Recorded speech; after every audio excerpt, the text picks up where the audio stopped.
Okay, so let's just get on to our next presenter, Craig Timmerman. Craig was born and raised in Manitoulin Island, but he's also spent time in Sudbury. He's traveled throughout Canada and the U.S., given his work as a network engineer. Craig has been at the helm of radio, telecommunications, and tech-based projects for approximately 30 years. Specific highlights include the development of computer business and his recognition as Manitoulin and Espinal's first internet service provider. That's pretty cool.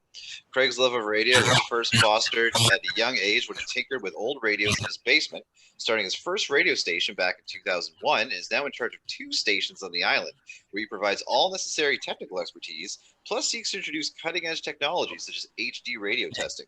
Craig's new studios and offices at 1 Radio Road, which is the coolest address for a radio station, and Little Current, are completely off the grid and powered by 24 solar panels plus 2 wind turbines, first of its kind in all of Canada. As well as the first green radio station, the tower site power is supplemented by 4 wind turbines, which allows the station to serve as an emergency broadcast station to the island, plus stay on air when power outages occur.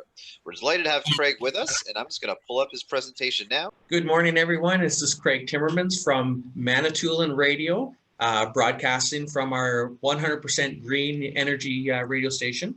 Next slide, please. So I just wanted to do a quick overview of our businesses and our green initiatives. Next slide, please. So our businesses, I started the radio station, which is 100.7 back in 2001. And we started a second station in 2016. We flipped the station over to country format, and the Hits 100 became basically a play everything format.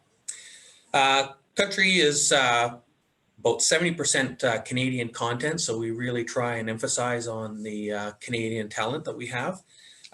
Broadcast region is currently Manitoulin, Espinal, North Shore, Sudbury, parts of Sudbury, and down to Parry Sound. Next slide, please.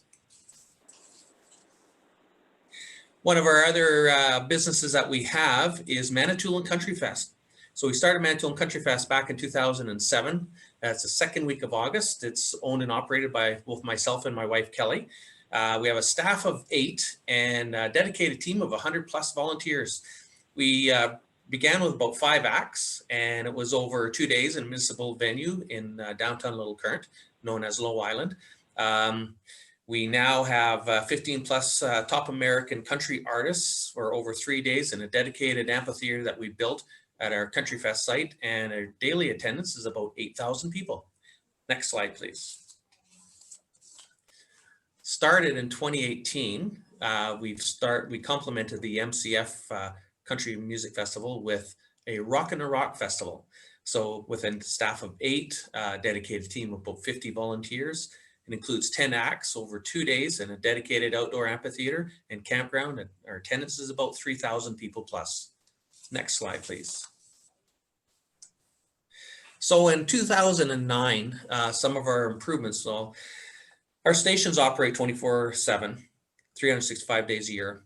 And we boosted our power with grants from CRTC and increased our coverage range. So we went from 1,850 watts to 27,500 watts, which basically tripled our broadcast region. When we got our first electric bill, I was absolutely shocked. I could not believe the increase in cost for electricity. So got very animated and started our first green project in Canada, and that was to install a wind turbine, a micro wind turbine, to offset our demand on the grid. Next slide, please. So with one of our music festivals, we noticed that there was a lot of waste veggie oil that from all the fire trucks, and that basically went into the landfill site. And I seen that as such a waste and tried to figure out a way that I could use that waste oil instead of it going to a landfill site. So I started a biodiesel project. And basically what we did was I used a 1947 Lister diesel engine, and I took the raw veggie oil, heated it up, and ran it in this diesel engine, which basically powered our rental location that we had in downtown Little Current. Next slide, please. Some of the other improvements that we've done is we've increased our tower from basically 300 feet to 450 foot broadcast tower. We put both FM stations on this new higher powered radio station. And with both radio stations running at maximum capacity, we've increased our electricity costs to about $6,000 a month. Again, a very high sticker cost. So one of the initiatives was we purchased an additional 3 micro wind turbines, so a total of 4. And here's a picture of the micro wind turbines at our tower site now. So our result is the electric bill is now dropped to about $1,200 a month. Next slide, please. In 2020, we have built our brand new office, which is 100% off-grid. So we use SIP panels, which is structured insulated panels, one of the very best insulated factors. So really offset our energy consumption. We are the first radio station in Canada with our studios to be 100% off-grid. Next slide, please. So to power this new office, which runs 24/7, we basically have about 2,000 amp hours at 48 volts of battery. We needed this kind of capacity because we are running 24 hours a day. We can't go off air. We have computer systems that are constantly running, and we wanted to have minimal use of a backup generator. Next slide, please. So here are the picture of the solar panels. So we have basically 24 panels. So there is a portion of the panels that are facing 170 degrees, which is south. And then we have another smaller portion of the panels, 2 sets of panels that are actually facing 210 degrees. And the reason why we did that is to try and capture some of the evening sun as the sun is starting to go down. Next slide, please. Some of the other improvements that we've done is vertical wind turbines. So I've been watching vertical wind turbines for quite some time, and what intrigued me with it was they're extremely quiet. So you can drive down Harborview Road, you can sit in front of our station, and you can't even hear it run. So that was a big improvement instead of having the standard turbines, which are quite noisy. Next slide, please. So we also have a diesel generator backup.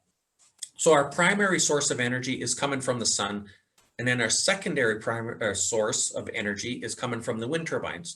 But as a third primary source, as a backup system, we use a diesel generator. So we've estimated with our consumption of diesel fuel, will probably be about $20 a month to supplement everything. Next slide, please.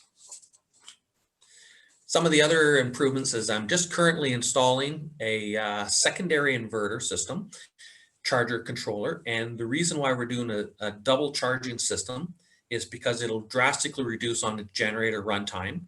So it'll actually speed up by doubling the charge time or decreasing it by twice.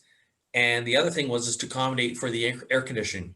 So we're actually going to be running this office in the summertime on air conditioning for free. So that's quite a remarkable thing to air condition an office, 2,400 square feet for free. Next slide, please. So thank you very much for your time. If you have any questions, just let me know. You can reach me at 705-368-1419 or email me at craig@msdcorp.com. Thank you, everyone.